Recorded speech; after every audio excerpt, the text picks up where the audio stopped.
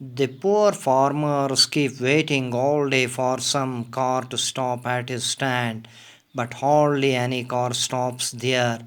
With a longing heart, he keeps staying by the open window and waiting all day. His longing pro- proves when no one comes to buy the things he has put up for sale. تو یہ غریب کسان نے وہاں پر ایک stall لگایا ہے، اس میں چیزیں رکھی ہیں. اس کی خواہش ہے کہ یہاں سے جو لوگ گزرتے ہیں دن بھر وہ اس امید میں بیٹھا رہتا ہے کہ شاید کچھ لوگ یہاں پر رکیں، وہ ان سے کچھ چیزیں خریدیں. لیکن اسی خواہش میں، اسی تمنا میں پورا دن نکل جاتا ہے. تو اسی کو ایک بچکانہ خواہش، کیونکہ ان امیر لوگوں کو تو کسی کی فکر ہی نہیں ہے. انہیں اس کی کیا پڑی ہے کہ کوئی غریب آدمی کہیں پر سٹال لگائے ہے، اسے کچھ پیسوں کی ضرورت ہے، ہم اسے کچھ چیزیں خرید سکیں. لیکن وہ تو اپنی ہی دنیا میں مست ہیں. Then we have another question. How does the poet mention some of the cars that stop at the stand? یعنی کچھ گاڑیاں جو وہاں پر سٹینڈ پر رکیں انہیں کس انداز میں پوائٹ نے ایکسپلین کیا ہے؟ تو the answer is only a few cars stop at the stand. یعنی کہ چند ہی گاڑیاں وہاں پر رکیں. One of the cars stopped there just to turn back.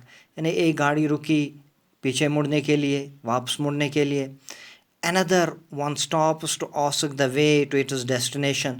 دوسری گاڑی رکی، اس نے راستہ پوچھنے کے لیے گاڑی روکی تھی. A third one stops to ask if it can have a gallon of petrol. تو تیسری گاڑی وہاں پر رکتی ہے، وہ پوچھتے ہیں کہ ہمیں ایک گیلن پیٹرول کا مل سکتا ہے یہاں پر. تو it goes away crossly when it is told that there is no petrol being sold at the stand. تو یہ گاڑی بھی وہاں پر بڑے مغموم یعنی غصے میں وہاں سے نکل جاتا ہے جب اسے کہا جاتا ہے کہ اس سٹینڈ پر پیٹرول نہیں بیچا جاتا ہے. تو یہ تمام ہیں وہ گاڑیاں ہیں جو رکیں وہاں پر، وہ اپنے مطلب کے لیے رکیں صرف، اور اس دکان سے کچھ خریدنے کے لیے وہ نہیں رکیں. Then we have another question.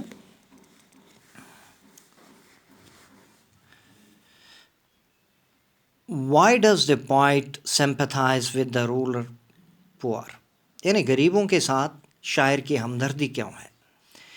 The poet sees how the poor farmers keeps waiting for some car to stop at his stand. یعنی شاعر نے دیکھا کہ یہ غریب لوگ، انہوں نے جو سٹینڈ وہاں پر لگایا ہے، وہ کس طرح بڑی امید لگائے بیٹھے ہیں کہ کوئی گاڑی وہاں پر رکے تاکہ ان سے کوئی چیز خریدے، کچھ پیسے انہیں ملیں. Thousands of cars pass that way but none stops there to buy anything. The poor man is left waiting in sorrow. His plight fills the poet with sympathy for the helpless rural people. تو وہاں پر جو گاڑیاں، ہزاروں گاڑیاں وہاں سے گزرتی گئیں لیکن وہاں پر کوئی گاڑی نہیں رکی، اور ان غریب لوگوں کا کوئی پرسانی حال نہیں ہے. تو شاعر کے دل میں ان کے لیے ہمدردی امنڈ آئی، وہ ان کے لیے اس کے دل میں ہمدردی کے جذبات ابھر آئے، کیونکہ یہ غریب لوگ دن بھر اسی سٹینڈ پر بیٹھے اس انتظار میں ہیں کہ شاید وہاں سے کوئی گاڑی آ کے رکے اور ان سے کوئی چیز خرید سکے تاکہ انہیں کچھ پیسے ملیں. So then we have another important question. What is the central idea or theme of the poem? A roadside stand. یعنی a roadside stand کا مرکزی خیال کون سا ہے؟ تو یہ کس تھیم کے ارد گرد گھومتی ہے اور کس سینٹرل آئیڈیا کے ارد گرد گھومتی ہے؟ تو the answer is money is required for all kinds of human progress. جیسا آپ بھی جانتے ہو، میں بھی جانتا ہوں کہ پیسے کے بغیر انسانی ترقی ناممکن ہے. But in the countryside circulation of money is low. اور خاص کر گاؤں دیہات میں پیسہ جو ہے، پیسے کی جو ترسیل ہے وہ بہت کم ہوتی ہے. So without money there will be no development. تو اب پیسے کے بغیر ترقی کیسے ہوگی؟ It renders rural people sad and depressed. اور گاؤں دیہات کے لوگ اس سے بہت ہی مغموم اور مایوسی کا شکار ہو جاتے ہیں. They seem to complain this sort of treatment and injustice. تو اس انداز کی جو ان کے ساتھ برتاؤ ہے اور جو ان کے ساتھ ناانصافی ہے، اس کی وہ شکایت کرتے ہوئے دکھائی دیتے ہیں. There are least opportunities in rural areas to boost their economic activity. تو گاؤں دیہات کے لوگوں کی اکنامک ایکٹیویٹی کو، ان کی معاشی حالت کو سدھارنے کے لیے وہاں پر بہت ہی کم مواقع ہوتے ہیں. In fact, according to the point, economic upliftment of rural areas and the well-being of the villagers have never been considered in the country's economic policies. تو شاعر یہ سمجھتا ہے کہ ان غریب لوگوں کی یا ان گاؤں دیہات کی بہبودی کی اسکیمیں یا ان کے معاشی حالت کو سدھارنے کے لیے شاید ملک کی جو معاشی پالیسیز ہیں ان میں کبھی ان کا قابل اعتنا نہیں سمجھا گیا، اور ان پالیسیز میں بہت کم جگہ ملی ہے ان چیزوں کو. This plight of the farmers and other poor sections of the society is the main idea of this poem. تو یہی حالت زار، یہی غربت، افلاس اور یہی مواقع نہ ہونا، غربت اور ایسی مایوسی، یہ اس نظم کا سینٹرل آئیڈیا ہے. یعنی اس نظم میں جو مرکزی نقطہ ہے وہ اسی چیز پر گھومتا ہے کہ جو گاؤں دیہات میں غریب لوگ ہیں ان کے پاس وہ آس لگائے بیٹھے ہیں ان پالیٹیشن سے، ان امیر لوگوں سے شاید ان کی حالت میں کوئی سدھار لایا جائے، لیکن وہ بجائے اس کے ان کے سدھار لانے میں انہیں اپنے لیے استعمال کرتے ہیں، ان سے ووٹ بٹورتے ہیں اور پھر رفو چکر ہو جاتے ہیں. So this is the study material of this lesson. Thank you.